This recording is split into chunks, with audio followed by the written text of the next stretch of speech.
সবাইকে জানাই শুভ দুপুর। আজকের আমাদের দুপুরের মেনুতে ছিল শুটকি মাছ দিয়ে কুমড়োর ডাঁটা আলু বেগুনের একটা তরকারি, মাখো মাখো একটা তরকারি করা হয়েছিল। এই তরকারিটা খেতে কিন্তু খুব ভাল লাগে। কুমড়োর ডাঁটার অন্য রকমের তরকারির থেকে এই তরকারিটা একবার বাড়িতে বানিয়ে দেখবেন, এটা বেশি ভালো লাগে।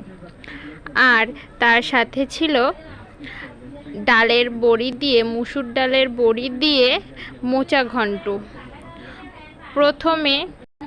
প্রথমে মোচা ঘন্টর জন্য ডালের বড়িগুলো ভেজে নেব। তোমরা যদি পুরো রেসিপি দেখতে চাও তাহলে কিন্তু কমেন্ট করে জানাবে। আর এই মোচাটা কিন্তু একদম টাটকা টাটকা গাছ থেকে পেড়ে কেটে আনা মোচা।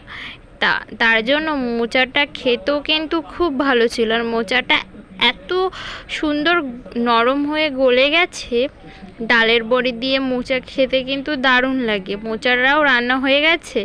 এইবার লাস্টে হচ্ছে পটল আলু দিয়ে রুই মাছের একটু পাতলা পাতলা করে ঝোল। তোমাদের কি